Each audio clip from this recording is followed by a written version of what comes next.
Welcome to my review of Gintama Chapter 576, Two Male Beasts. I am your host, Colton. Usually I'm the host of Life Lessons, the Gintama Manga Cast, just in case you're listening to this on YouTube. Basically a podcast dedicated to not only just talking about Gintama, but Gintama through the past official English released by Viz. So that's a cool thing. You can find that over at gintalifelessons.wordpress.com.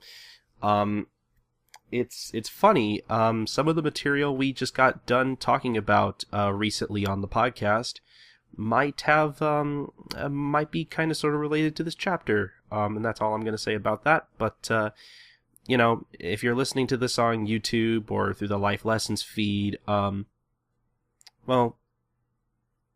if you're listening to this on the Life Lessons feed and you have not read past where we have where we are currently in the manga on the podcast, please don't listen to this. You will be severely spoiled. And if you're just listening to this on YouTube in general, if you're not caught up to this chapter, just in general, really, that especially goes for you. Don't listen to this if you don't want to be spoiled. So there's your usual warning. So let's just talk about the chapter. Chapter 576, Two Male Beasts. Pretty straightforward stuff. I think I might actually have stuff to talk about with this chapter, though. Though I guess let me just get the more, I'm not sure what the word is, I guess obvious stuff out of the way. So this chapter obviously I thought it was very good. The fight between Umibozu and Calmy is off to a very badass start. A lot of great moments from Umibozu, a lot of great blows from Calmy and him all together. Basically, I feel like the art really shines in this chapter because Sorachi's art, I've said it once and I'll say it again, has gotten so much better since the beginning of the series. Or I guess since very early on. I know his art goes through a lot of changes every once in a while, or I guess multiple changes, whatever. But again, I'll say it again, his art is really good nowadays. He's very good at conveying a lot of these fights, and these the fights for the past, I'm gonna say, year or two have consistently looked very good. And I thought this chapter, a lot of really great panels, a lot of the impacts from Umibozu and Kamwi's punches looked very nice. They looked very painful at some points. Just art was very good. I really liked it, really enjoyed it. I thought in the beginning Kamui was going to cut more people in half with his giant sword. I'm sort of disappointed that got thrown away so quickly. I kind of wish he did some more damage with that, but obviously, just because you got a really big sword doesn't mean you're gonna really do anything to Umibozu, as we saw in this chapter. Which I thought Umibozu's umbrella got cut by the giant sword, but I guess not. I wasn't really sure what happened there, but whatever. His giant sword's broken, and now it's just a simple fight to the death with their usual umbrella weapons, whatever. Still, I've always thought their umbrella weapons were really cool. I'll just say that there. What else did I want to talk about? There's really not a lot I want to talk about, but at the same time there is, I guess. I'm kind of doing some of this on the fly here. I have very vague notes this week. I guess the big thing I want to talk about is some of it we've already seen and we've already known about for quite a while. But I really like some of the little flashbacks we got this chapter, mostly because we get we kind of get callbacks to Umibozu and Kamui's fight from that day. I guess the day that Umibozu had to fight his son and almost killed him until Kagura, little baby Kagura, had to stop them. Which, we've known about that incident since way back when in the manga. I want to say that was revealed in chapter 63. And again, I only know that because we actually just got done covering the Umibozu arc on the podcast recently. And You can find that at gintalifelessons.wordpress.com if you want to listen to our thoughts on the Umibozu arc as we recap it chapter by chapter. But, man, like, I'm not really sure where to start on some of this stuff. I guess I think I might have talked about them a little bit on my last review, but let's just get my feelings for Calmy out of the way, just in case I didn't, because I'm not sure. I don't know. Again, I probably talked about this a little bit on the last review, but I just to kind of repeat, just in case this is your first review you're listening to from me. My relationship with Calmy has been kind of weird. Like, I want to say when I first watched the Yoshiwara arc in the anime, I don't think I hated him, but I don't think I loved him either. Like, he was just kind of around. Like, I think I was excited to see him because we had already known way beforehand that Kagura had a brother, but I guess, obviously it was really exciting to finally see him in person and doing things like, fighting Hosen and, just being a cocky little asshole, basically doing nothing but commentating on the fight with Gin and Hosen. Like, he really didn't do much other than kill a couple of prostitutes, and I think he almost killed Seita at one point, or maybe he spared him. I don't remember. I haven't watched Yoshiwara in a long time. Maybe I should rewatch that again at some point. But, Kamui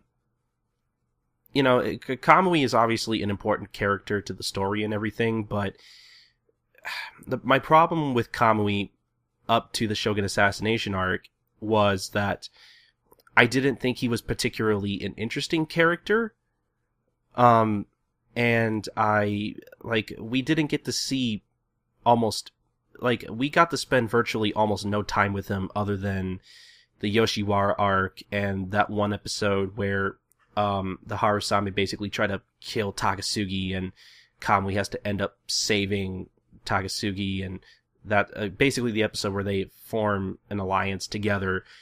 Obviously, again, like, anytime Kamui's involved, it's usually important, but, I guess, as a character, he was never really that interesting with me, and I didn't really have any attachment to him, so for a while, he was kind of my least favorite character, and I think I could say, like, he's one of my least favorite characters. Like, my least favorite character is still Oboro. I do not give a shit about Oboro. I really hope Sorachi does something with him soon, but again, like I said, I'm sure I said this before, but ever since the Shogun assassination arc, I feel like Kamui's character development, characterization, whatever you want to call it, has gotten a lot, not a lot more interesting, but a bit more interesting. Like, I feel like he's kind of getting his foot in the door in terms of all that stuff. Like, again, we found out in the Shogun assassination arc that Kamui had this thing where he would hide his wounds, his battle wounds,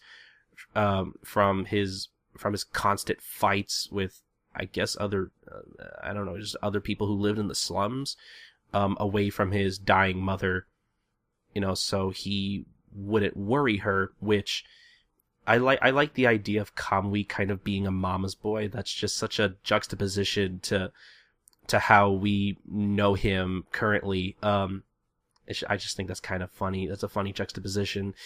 So we found out that, and I like overall, I feel like Kamui had a lot more moments to shine. Like, again, his fight with Okito was great, and we had that little thing where he grew Goku eyes and was like, "Oh man, I'm so excited," and literally talked like Goku, which was great. Kamui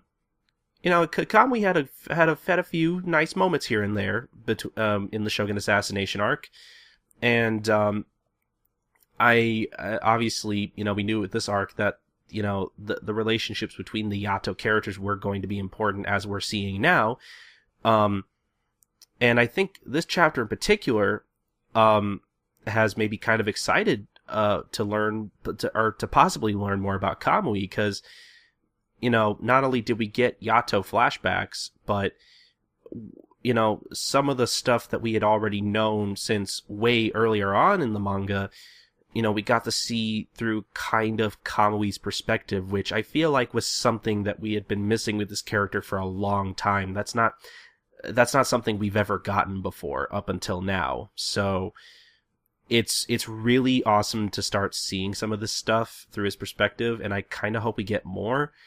Um, and another thing I really liked was somehow I found his kind of, and not, I guess his inner monologue to himself about how he's all, where he was like, oh, Umibozu, you see now, I got stronger. I got strong enough to not only beat you, but to kill you and all that stuff. Because we do get a moment where, Umibozu, leaves Calmy and the rest of his family to, go out and make money, ends meet, support his family.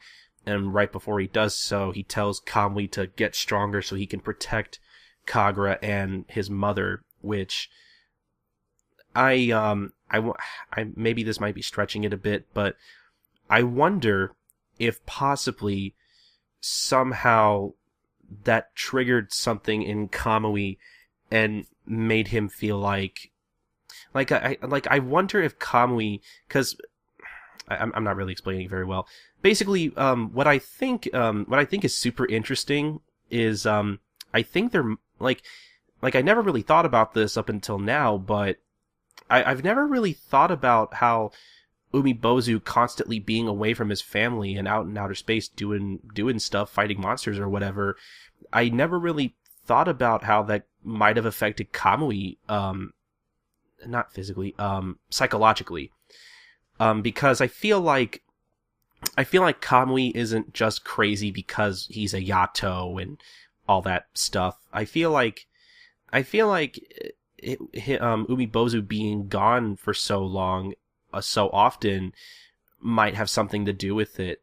I don't know. I feel like there's a lot of potential here for exploring Kamui's feelings on his father and how he feels about Umibozu, because we got to explore that a lot with Kagura and how she feels about her father, and basically how Umibozu and Kagura feel about each other during the Umibozu arc, which was all really, really great and really well done. But I wonder if that's maybe why I haven't found Kamui as interesting, I guess, up until very recently, because we don't really know how he feels about his father, and I'm kind of hoping that, some of the little moments we got here and there with this week's chapter might be kind of foreshadowing to some development or some kind of characterization that we'll hopefully be getting this arc, because I honestly would be interested in how Kamui feels about all this, because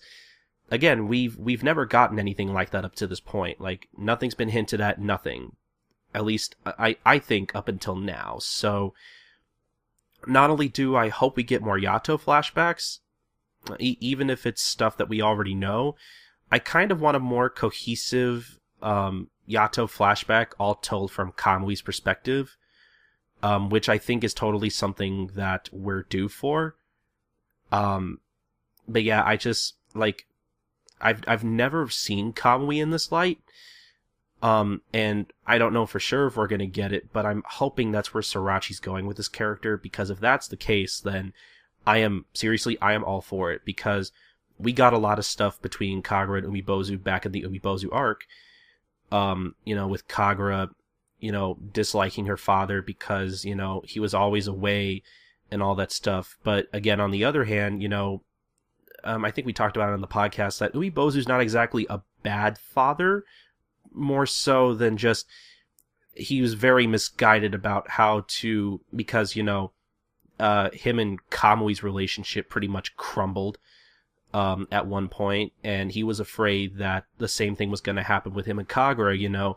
He was afraid of Kagura turning into Kamui and going after his life because, she's a Yato, and he was probably afraid of the eventuality that her Yato blood would take her over, and the same thing would happen with her, that the same thing would happen with him and her as it did with him and Kagui. So, obviously a lot of that stuff's been resolved, but I feel like we're probably going to get that same kind of stuff with Kamui and Umibozu possibly. I'm not sure. Basically, there's a lot of stuff in the air, up in the air, I should say. A lot of stuff that could happen, but I'm not sure will happen, but I really want to see happen. Again, like I said, I like this chapter a lot, mostly because I think this is a good step in the right direction for giving Calmy a little more character. Because I like Calmy as a character, I actually really would like to delve into. Like, I actually want to know more about him, seeing as what we've been getting lately with the past year's worth of material with the manga. So, I think that's, well, actually, I think the other thing I really liked was, I was really feeling it when, during the moment when Umibozu is fighting, Calmy, and in the middle of their fight, he thinks back to the day where Kagura had to hold him back from killing Calmy, back in the past. Which I thought we were going to get a repeat of that, but obviously what ends up happening is, Kagura ends up holding Calmy back.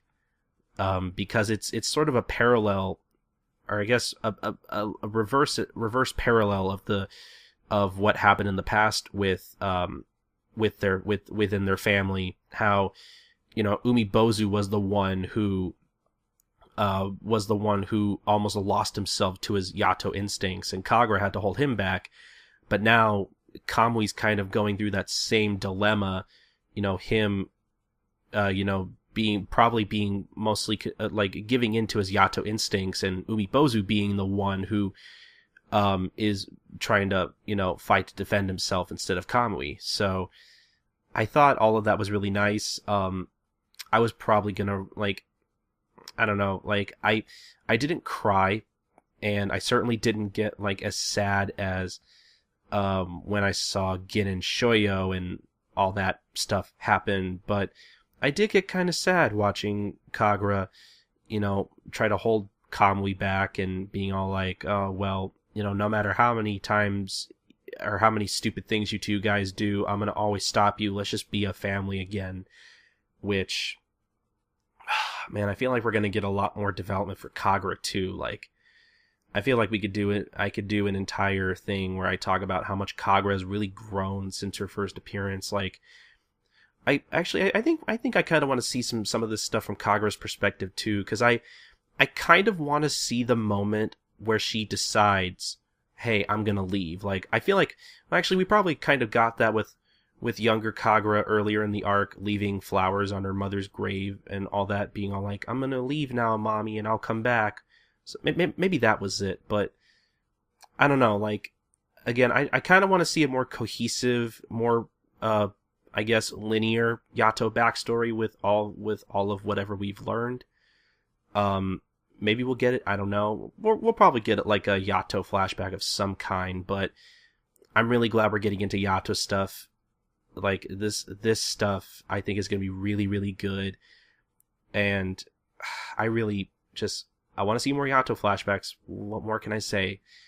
I think that's going to be about it. So I guess join me next week for my review of chapter 577. But until then, you can listen to more of my reviews on the website at gentalifelessons.wordpress.com. And you can always listen to more of my reviews here on YouTube at youtube.com/GintamagaCast. So with that, we'll see you guys next week, and hope you enjoyed my review. Bye.